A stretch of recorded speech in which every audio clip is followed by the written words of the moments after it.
Assalamualaikum dan selamat pagi. Anda bersama saya Khalis Kadir dalam MG Flash 11 Mac. Perdana Menteri Datuk Seri Anwar Ibrahim tiba di Jerman dalam lawatan rasmi beliau ke negara yang menjadi rakan perdagangan terbesar Malaysia dalam kalangan anggota Kesatuan Eropah.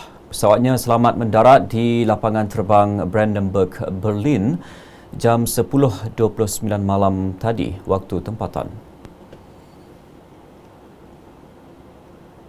Menyambut ketibaan Perdana Menteri di lapangan terbang ialah Menteri Luar Datuk Seri Muhammad Hassan, Duta Besar Malaysia ke Jerman Datin Paduka Adina Kamarudin dan pegawai Kerajaan Jerman. Turut mengiringi beliau ialah Menteri Pelaburan, Perdagangan dan Industri Tengku Datuk Seri Zafrul Tengku Abdul Aziz serta Menteri Pembangunan Usahawan dan Koperasi Datuk Iwan Benedict. Kedua-dua pemimpin dijangka membincangkan kemajuan hubungan Malaysia-Jerman, terutama kerjasama ekonomi, pendidikan, alam sekitar dan kelestarian. Ketika lawatan rasmi 6 hari yang turut merangkumi kunjungan bandar pelabuhan Hamburg, beliau akan bertemu Kapten Industri dan para pelabur berpotensi serta menghadiri sesi bersama diaspora Malaysia di sana.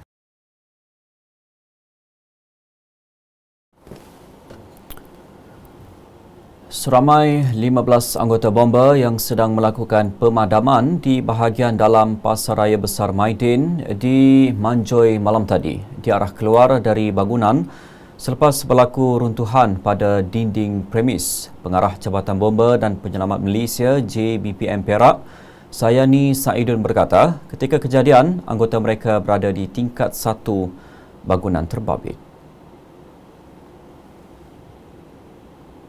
Atas faktor struktur bangunan yang tidak selamat untuk dimasuki, pihaknya terpaksa menukar strategi pemadaman termasuk melakukan teknik secara defensif atau dari luar. Jelasnya, struktur bumbung bangunan telah runtuh dan api merebak ke tingkat 1 namun ia berjaya dikawal sepenuhnya oleh pihak bomba.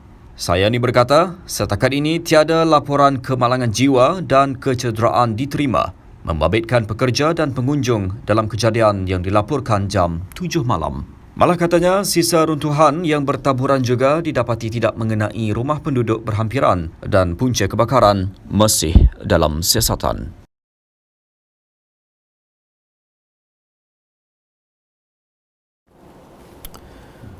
Baik, umat Islam di Malaysia mula berpuasa esok. Pengumuman itu dibuat oleh penyimpan Maha Besar Raja-Raja Tan Sri Said Daniel Said Ahmad menerusi Radio Televisyen Malaysia RTM malam tadi. Pejabat penyimpan Mohor Besar Raja-Raja menerusi satu kenyataan telah menetapkan 10 Mac bersamaan 29 Syakban 1445 Hijrah untuk melihat anak bulan Ramadan. Ia bagi menentukan permulaan puasa untuk umat Islam di Malaysia. Proses melihat anak bulan Ramadan berlangsung di 29 lokasi di seluruh negara semalam.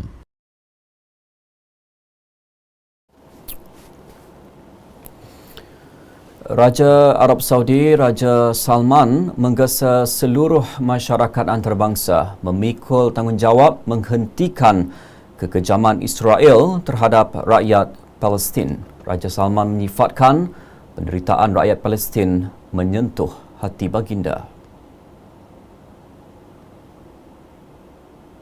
Perkara itu menjadi dasar ucapan yang disampaikan bagi pihaknya oleh Menteri Media Salman Al-Dosari menjelang Ramadan ini. Raja Salman turut menekankan keperluan menyediakan laluan kemanusiaan yang selamat di kawasan itu. Pada masa sama, Raja Salman menzahirkan kesyukuran kepada Allah kerana memberkati kerajaan yang menjaga 2 masjid suci dengan kehadiran jutaan jemaah dan pengunjung. Raja Salman tidak ketinggalan menzahirkan penghargaan kepada tentera Saudi yang ditempatkan di sempadan dan semua kaki tangan sektor awam atas khidmat mereka kepada negara.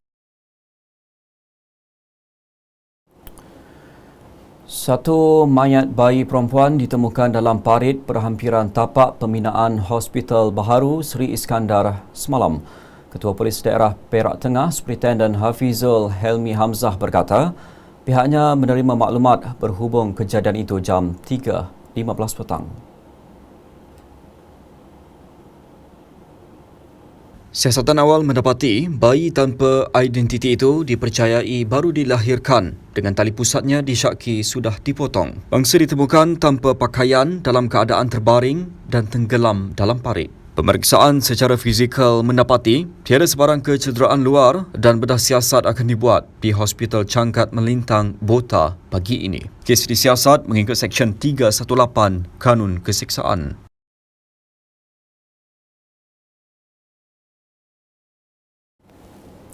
Lebih banyak perkembangan terkini nantikan dalam siaran berikutnya jam 2 petang. Saya Khalis Kadir. Assalamualaikum. Salam hormat.